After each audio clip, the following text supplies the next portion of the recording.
Good morning, everybody. My name is Dave Finale. This is Real Estate Talk TGIF number 2. It's 218. I've got it covered up, Amy. Can you believe that? I got to fix that. There we go.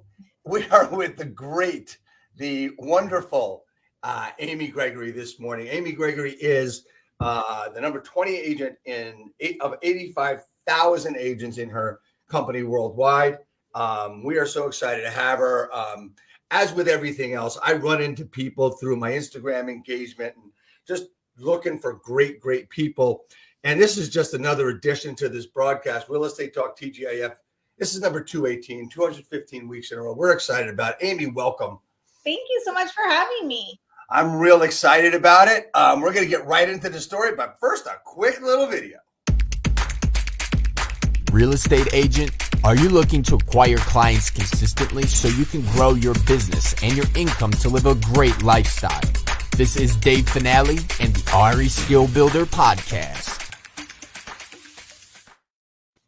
Welcome, everybody. It is, I said, Real Estate Talk TGIF. And Amy, the first question I ask people, aside from getting to know you a little bit on the broadcast, is, as I drop my other pair of glasses, is what does TGIF stand for? Oh, thank goodness it's Friday. Well, you're really close. I want to tell you that you're really close. You're 75% there. It's thank goodness or thank God it's finale, right? It's really simple. True. Also true.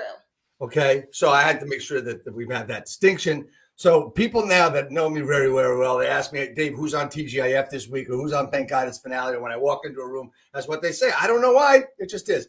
I didn't do that on purpose. It just worked out. Anyway, enough about me. This is all about you and giving back to our real estate community. You know what? I saw you. I saw you on Instagram. I started following you, started watching your stuff, commented a little bit on your stuff. And I thought right away, this is a powerhouse. And oddly enough, that's what you use. That's the word you use. So you're the founder of Powerhouse. You're the number 20 agent out of 85,000 in your company, which is EXP. And I'm just so excited to learn more about how you built your business, because you started your business, like, I'm going to do this. This is how I'm going to do it. And let's see how it goes. So, Amy, if you would, tell us your story. Tell us how you got from, point A to point B to point C where you are now. Well, as with most things, it's more nuanced than it appears on Instagram, right?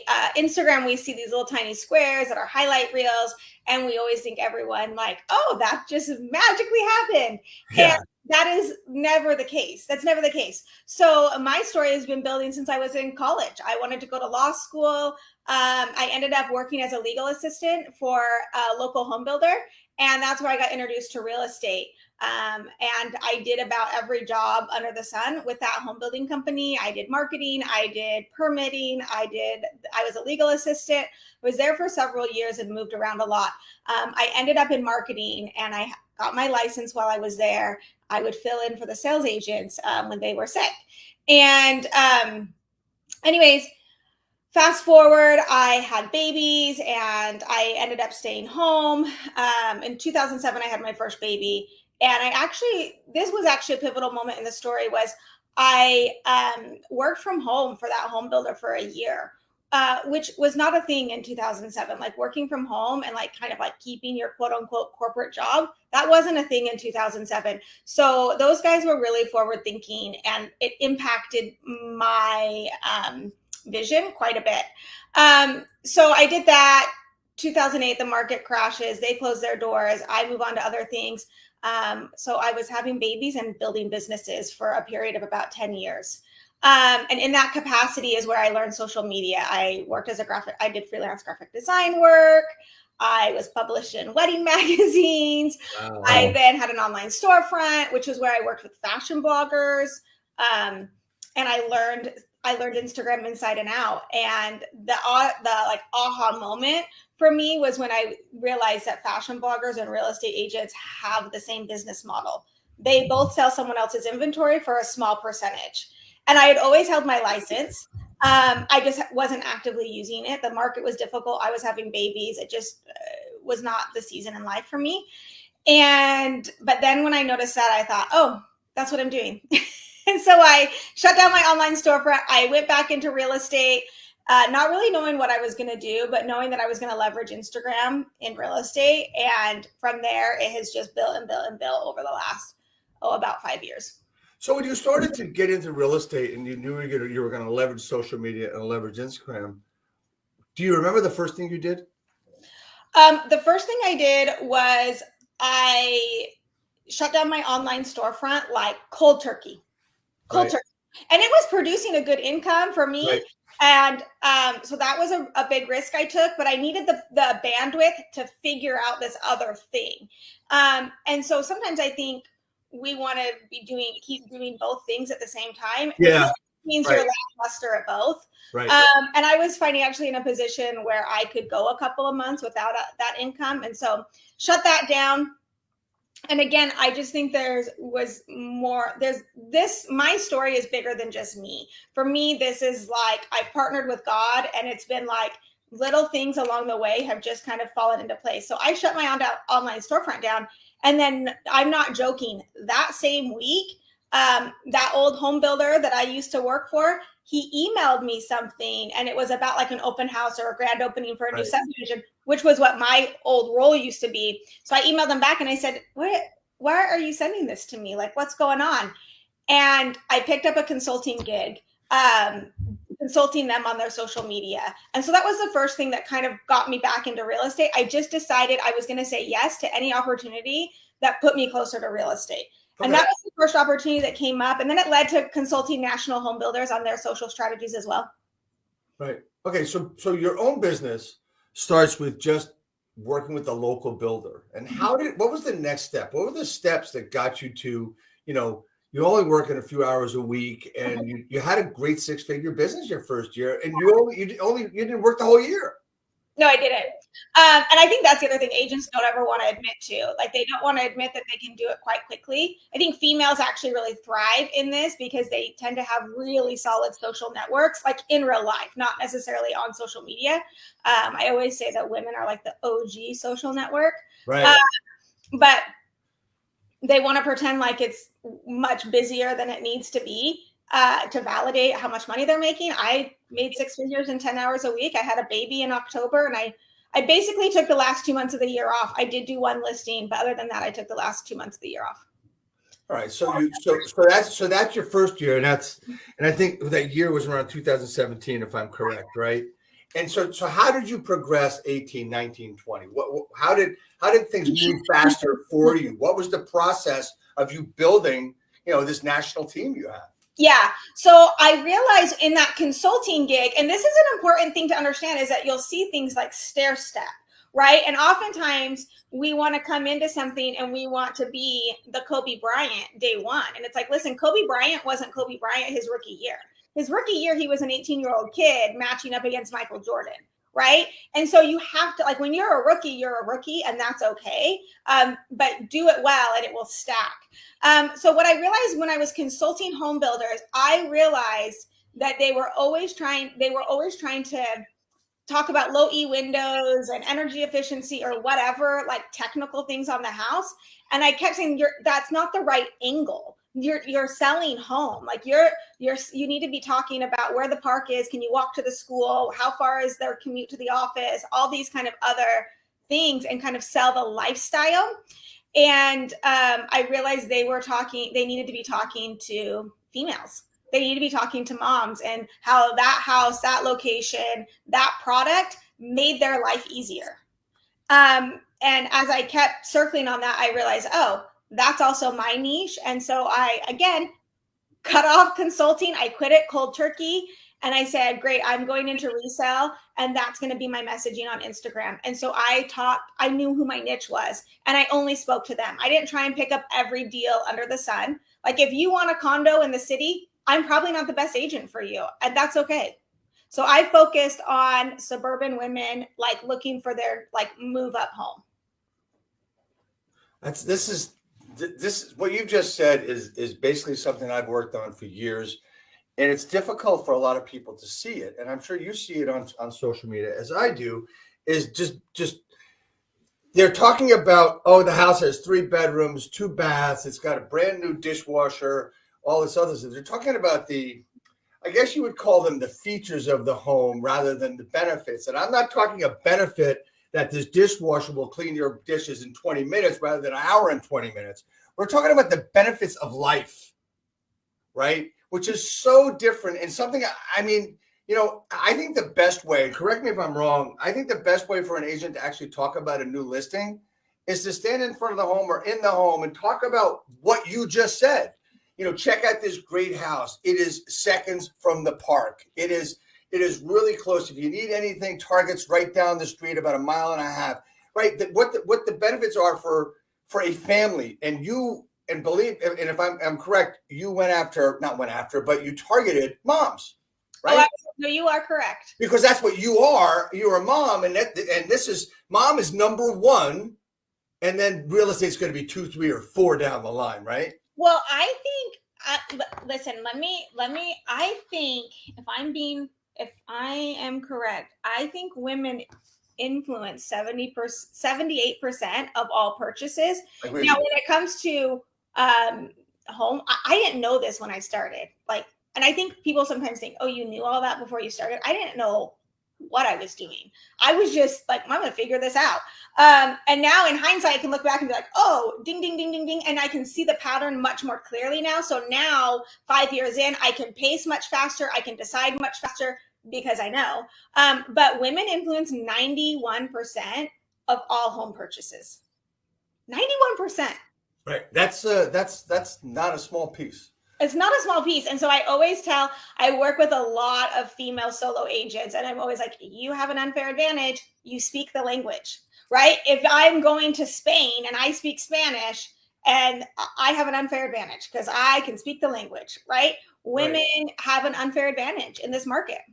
So talk to me about this unfair advantage. I mean, what is the unfair advantage? That they get what they should have, and their husband or their spouse or their significant other doesn't get it? He's just looking for, I don't know, a finished basement. No, it's not that. It's just understanding like the cultural dynamics where you're at. Now, this is not going to apply to everyone everywhere. And that's the other thing is I think a lot of times as agents, we want like an absolute answer. And rarely are there absolutes in any business. And so it's understanding the nuances of things and playing into the nuances. So where I am at, like culturally, women tend to make the home buying decision. It's not that their husband is not a part of the decision. They are. But culturally, women have been like more tied to home. Their commutes tend to be shorter from home. The husband tends to commute longer from home. Like she tends to be the epicenter of home. And frankly, most of like my friends in my social circle, right? It's understanding your own sphere. Most of my friends are college educated. They have like graduate degrees. Some of them have like quit doctorate programs to stay home and raise a family, right? They are smart women, even if they are not quote unquote working outside the home, right? And so their husbands are like, you make that decision. I'm building a business over here. Or they put their husbands through medical school, law school, whatever.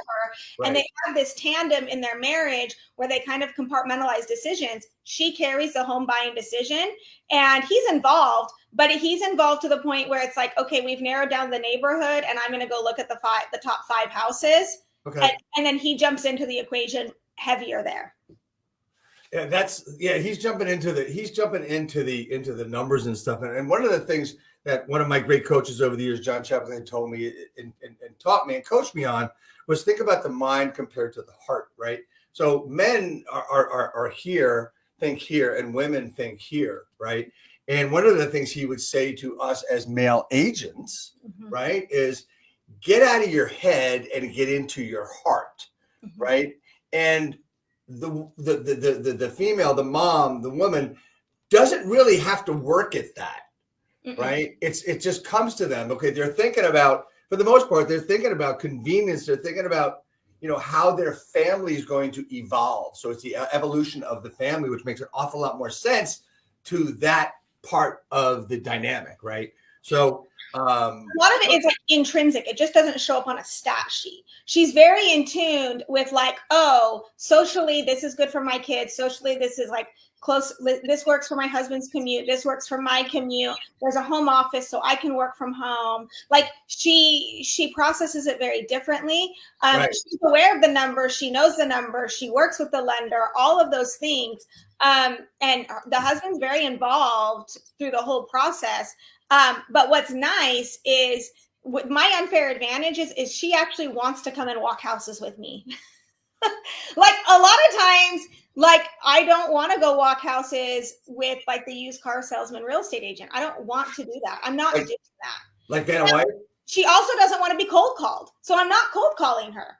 She doesn't want to be cold called during dinner. She makes sure her email address is not on email list. Like I go out of my way to not give my email address to people because I don't want people emailing me. And so you have to know how to reach that. You have to know how to reach that woman. Right. So, all right. So let's talk about prospecting, because what you've just done is you've really drilled down to a really specific niche, right? You don't give out email addresses. You don't give out information. You don't want anybody to email you. So you're a specific niche where you really have to appeal at a certain level. So talk to me about how you have drilled down to this niche and how you use your social media for that niche. So you have to look at social media like you would look at TV, right? How do like networks make money? Is it by running ads the whole time? No, right? It's by producing like content, a show that people want to watch, right? yes. And then if they're watching the show, they will, and they like your show, you have earned the right to have advertisements inside your show. And that is where you make money.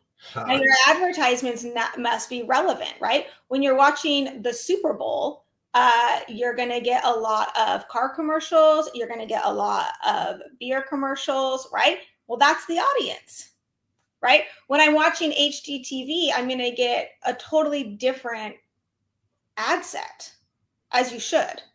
And so it's just understanding like what it is that they want to watch. And for my clientele, I put home tours in their pocket. They want to walk a bunch of houses and I can do it right from my phone.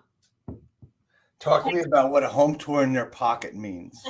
So when I started out, this is 5-6 years ago. One of the shows that was on TV all the time was on HGTV, was the show House Hunters. Yep. And it was on 24/7. It probably still is. I don't even watch TV anymore, so I don't even know.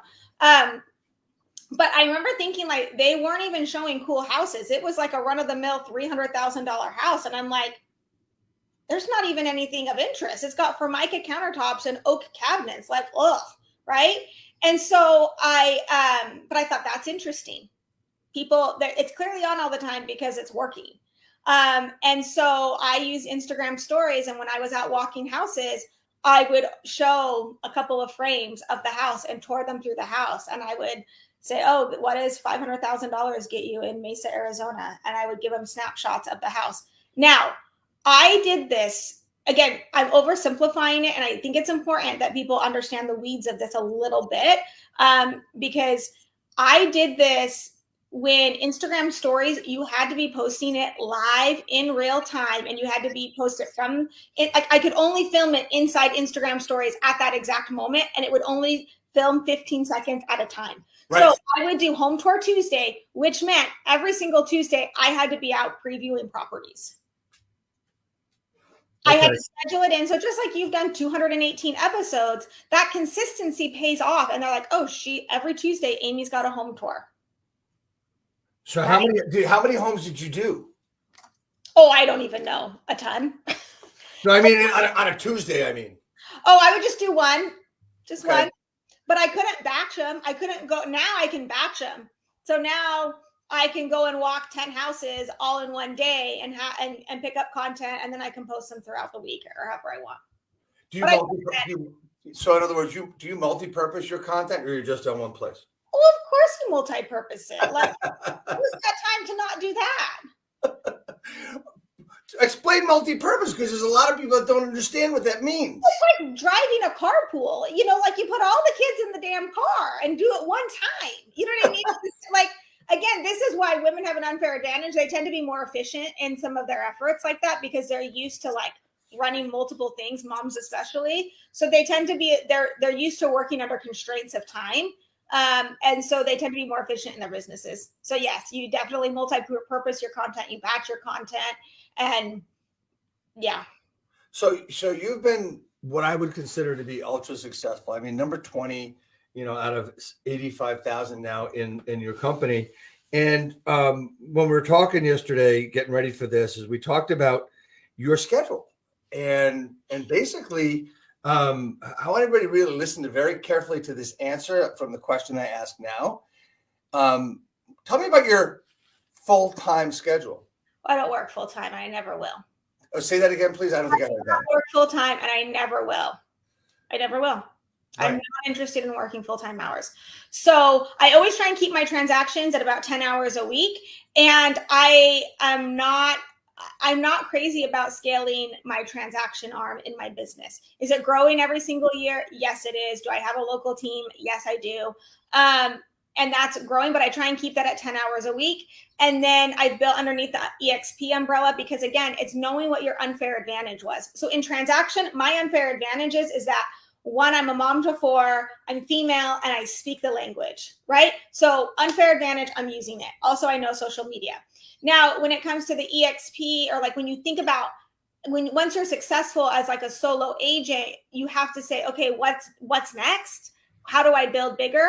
And I loved the EXP model because it plays really nice with social media. And I knew that. I could see how those would pair really nicely. And it's a huge benefit for an agent like me. The number one thing I struggled with in my business as like a successful solo agent was overwhelm and loneliness.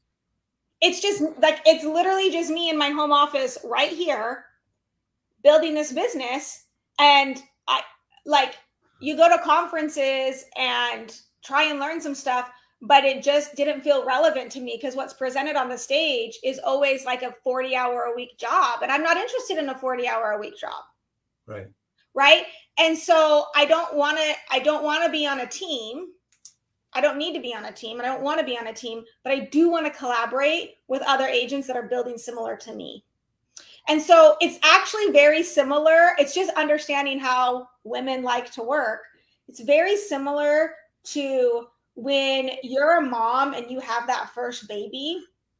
Like, you have these mom friends that become your lifelines because you're like, oh, wow, I'm out over my skis. I don't know what I'm doing. And this feels really lonely and very isolating. It's a big change. It's a big thing on your shoulders. And you link arms with other moms and you like, it is a sisterhood. And really, I wanted something similar to that for my business. I wanted to find other driven female agents that were building similar to me, that valued their lifestyle, that weren't interested in building to burnout. And I wanted to collaborate with them. And I loved the growth that EXP offered me if I was able to build that. So, okay. So I want to break a couple of things down a little bit. We talked about unfair advantage. And one of the things that you said about EXP, and I want everybody to know that this is a brand agnostic broadcast, right? We both happen to be with EXP, but that's not what we're talking about. We're talking about what works for Amy, right? So I want you to talk about EXP was married really well with social. Explain that comment to me. Well, listen, I had other options. I was at a boutique firm and I could name drop them if you would like me to, and you would know who they were. That's up to you. That's up to you. But it was like one of those things where, I mean, they'd ring the bell on Wall Street. They were big time, and I had access to their brains. And it for me to leave there was a big deal. And they basically were like, "Hey, Amy, you can build out the brokerage however you want. We'll cut you into all the deals." And so I really could. And so I really evaluated that, partnering with them and doing that. It was a good offer. The issue is that it ran into this location ceiling for me where I could only build within that box locationally, geographically. Whereas EXP allowed me to build outside that box which is what social media is all about, right? Your reach is exponential. And so if I was going to build kind of like a brokerage, I kind of thought, I could kind of build a brokerage. Either way, I was going to build a brokerage underneath a brokerage because I was never going to have to be the broker. Right. But this just gave me way more area to play with. So I kind of compare it to, let's say I have a store that sells t-shirts, right? Right. And they could be the best t-shirts on the planet. And staying at that boutique firm for me would be like the equivalent of having a brick and mortar shop. I can do a lot of business in that brick and mortar shop, and I can make a great business doing that. And there's nothing wrong with that. Or I could move it over here and have an online storefront. And I could sell to anyone in the country. Okay. So that's kind of how I evaluated it. Now, you should know that prior to doing real estate, I had an online storefront that sold t-shirts. And so that's how my brain processed it. So you can see how everything stacked to really work for my favor. So that's how I processed it. I think if you're a successful solo agent, at some point, in order to scale your business, you always have to be in the transaction business and the agent business. And there's a couple of ways you can be in the agent business. You can own a title company. You can run a local team. You can do a national team. You can have an online course. You can buy investment properties. But you have to add revenue streams to your transactions. It just insulates you from market shifts. So let me ask you this question. You talked about being in the agent business. You talked about doing business beyond the box, beyond the boundaries, right? Mm-hmm. Talk to me how you do that on a national basis, because you have 200 agents that work with you in the country. So talk to me how you do that. I use social media. Same exact way I built transactions. However you build transactions, and this is a principle that is important, so listen up. However you build transactions is also how you'll build any other additional revenue stream. So like you said, men tend to think with their heads, women tend to think with their hearts. How men typically build in real estate is they'll buy X amount of leads, they'll make X amount of phone calls, they'll set X amount of appointments, and they'll close X amount of deals. That shows up very nicely on a spreadsheet. Women, on the other hand, tend to build referral-based, community-driven businesses. Like before social media, like women are the OG social network. Before social media, you just asked your mom or your wife or your sister or someone what was going on, and she knew. Right. And so women, what I started noticing was like, my overhead is like zero. My risk is zero, so I don't have to actually close as many transactions as my male counterparts that are buying leads. I don't have to do as many transactions to hit their same numbers. Okay, so let me play a little bit of the negative nanny here, right? Yeah, I love it. Poke holes in it. So I just want to ask you. I said, okay, so you're on social media, and there is no boundary to that. But Amy, I'm just getting started on social media. How do I build to what you did? I mean, I don't have 3 years to do this, and I'm not going to get pregnant to do it. So, I mean, how do I get started? Because you're like a powerhouse. You're like going crazy now. But it didn't start that way. So how do I get started, and how do I build quickly? Well, number one, I wouldn't be concerned about building quickly. And you also said, I don't have 3 years to do it. Okay, well then don't, what are you going to quit? So my thing is this is like a misnomer in real estate too. It's like, it's going to be overnight. No, I had all of this previous experience. It wasn't an overnight success. Thanks. Yes, it appeared that way, but holy hell, that's not true. I had 10 years, 12, 15 years of working for a home builder, doing all these other things, and I combined it. So it's more about looking at what your unique skill set is. No one's business should look exactly like mine because they're not me. So yeah, you can come on and be like, I'm going to say what Amy says and do what Amy does. Well, you're not Amy. So 20% of the business actually has to be you. And it's understand what your unique skill set is. So I have agents that are phenomenal at staging and open houses. And so we drill down on, they take their open houses and they turn that deal into their next 3. And they have specific strategies for doing that, and so they show that on social media. That's their story. You have to know what your story is, and you have to leverage your own skill set. Okay, so I get it, right? So it's not an overnight success. It's something you built up Yeah. on what you do, and you knew what your skill set was, and you said, "Okay, real estate. My skill set is this. I know how to do this. Let's put this stuff together and make it work." And that's what you did. It was determination, perception, it was persistence, but also very much discipline as well. Yeah. Now, have I repeated my results with other agents? Yes, I have. Have I helped agents quadruple their production? Yes, I have. So it is rinse and repeatable, absolutely. But I'm not working with someone that's like, I want it to be done tomorrow. Okay, I'm not the person for you. That's like saying, I want to build a dream house and I want it done tomorrow. Okay, good luck with that. Exactly. All right. So let's shift gears a little bit here to a couple other things. Talk to me about Amy. Talk to me about Powerhouse. Oh, Powerhouse is like my baby. Powerhouse. I mapped this out and I gave myself 5 years to build it, and I built it in a year. And I mapped out the numbers, and I knew, okay, if I did this, then that. And so Powerhouse is my national organization that I've built under EXP. It is primarily female solo agents. Some of them run teams. There are some brave men among us that realize that they want like a lifestyle balance with their business. So if you want lifestyle balance with your business, Powerhouse is for you. And so we collaborate every single week. We teach, train together, and we have grown to over 200 agents. That's the number. That's the number that puts me at number 20 or 21 within EXP is my organization that I have built. Awesome. That's fantastic. So what do you do in Powerhouse? I mean, Powerhouse is your baby. You explained you built it, but what is it? We cross-train with each other, right? So the best athletes don't just lift weights or run sprints, right? They do it all, right? And so as agents, we cross-train with one another and we cross-pollinate our ideas. Ideas should always iterate. And so the more you speak out your ideas and someone bounces back to you and you kind of ping pong that idea back and forth, the more refined it becomes. Right. And I'll implement it one way and another agent will implement it another way. And so we just build businesses together.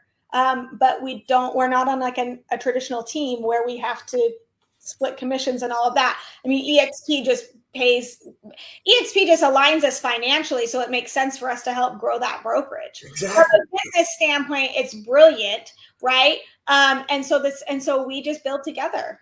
And in order to do that, we have to be licensed under EXP collectively. That's fantastic. So you do a lot of different things with Powerhouse. You have your individual agent and team in Mesa, Arizona. And then you've also got events you do. You've got one coming up called Rise Retreat, right? I love events. And this was the event that I was always looking for. One of the things, Rise Retreat is happening September 26th through 28th in Newport Beach. And because I don't want to go to a Vegas casino. Like if I have to go to a Vegas casino, like, listen, I'm tired. I'm running carpool and I'm making dinner and I'm closing deals and I'm running this business. The last thing I want to go to is like the chaos of a Vegas casino. Like, no, thank you. And so this one is at Lido House in Newport Beach. It's right by the beach. You can ride bikes to the beach. And we do a lot of teaching and training and helping these women who casually, have six-figure businesses in the pockets of their day. They can't casually, they're doing this as their side hustle. Well, if you can do six figures as a side hustle, you actually have a business that is scalable in a variety of ways. And so that's what we do in Rise Retreat is we teach them how to scale their businesses in a variety of ways. And what it allows them to do is to step away from the daily grind of running the household and running their business. And it frees up that mental space that they need. And they see the evidence of success on stage of other women who have built very similar to them without sacrificing their lifestyle. I'm not interested in skipping my motherhood. I want to be there for my motherhood. So I'm not missing that. And so it just gives them a spot to step away from the daily grind and map out their business with the support of other agents that have done it. So we keep the group really small. There's only 125 seats. So these relationships form and then they go home with them from the retreat. And what's the dates on that? September 26th through 28th. Okay, so I just make sure I got this right now. Let's see, where are we at here? Okay. Well, first we got that. Yes. Here it is. Yep. So 926 to 28, risewithamygregory.com/rise retreat.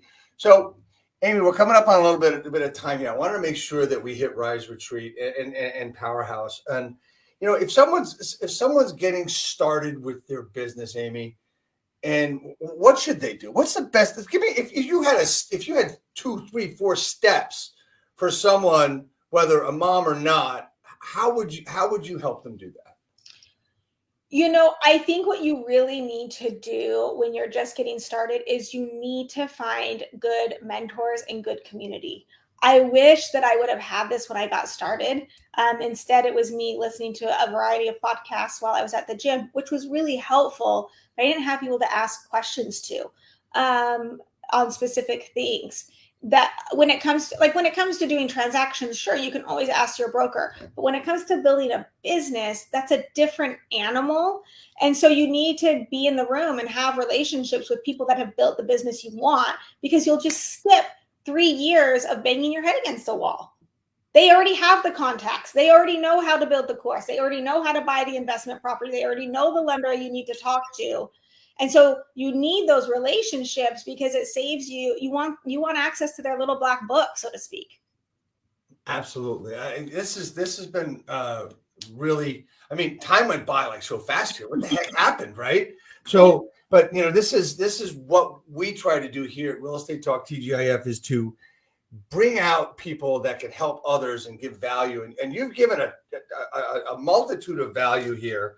One of the things that I don't think I have this right, but I want you to bring this. You said before, women build referral-based businesses based on, I missed that before. So just hit that real quick. Yeah, they tend to be referral-based and community-driven. Community-driven, right. Mm-hmm.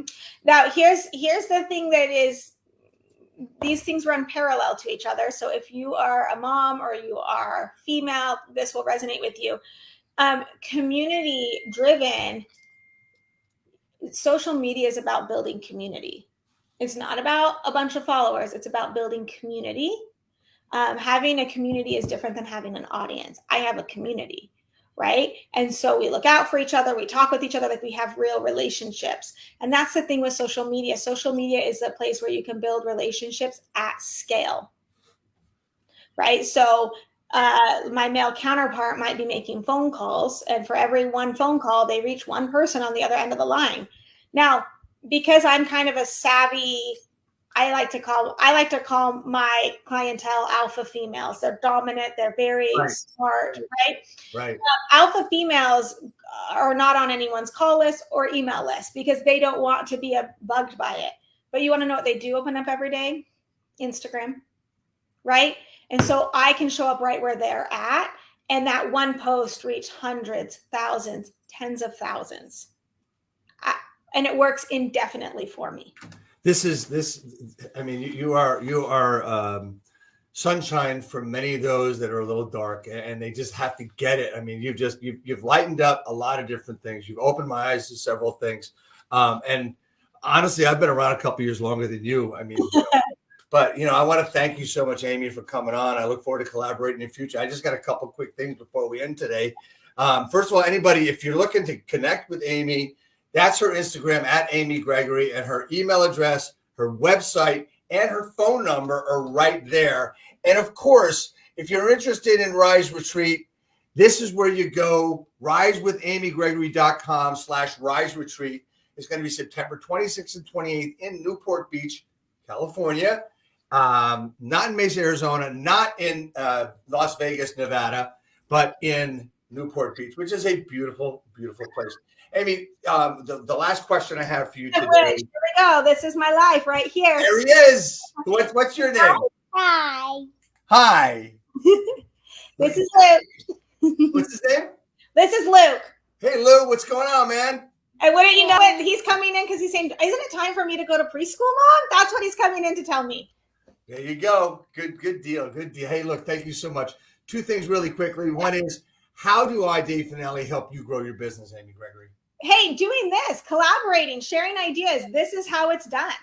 Awesome. And one last thing, everybody comes on and they want to know when am I getting it? When am I getting it? And so I want you to know that you are getting the hat. You have earned the mighty RE Skill Builder hat, and it's going to send out. We're going to send it out to you this week. Amy, thank you so much for coming on. Everybody, next week, guess what? Next week's another great. I don't know how I was able to do this, but I've got Glenda Baker coming on next week. And Amy is here. This is going to be great. August 19th, we're doing this at 11 a.m. Eastern. Again, Glenda is the top 1% of realtors globally. How cool is that? Hey, thanks so much. Just stay on for 1 second. Everybody, we'll see you next week. Bye-bye. Bye. Stay on. We're going to just go to my technology is messing me up. Here we go.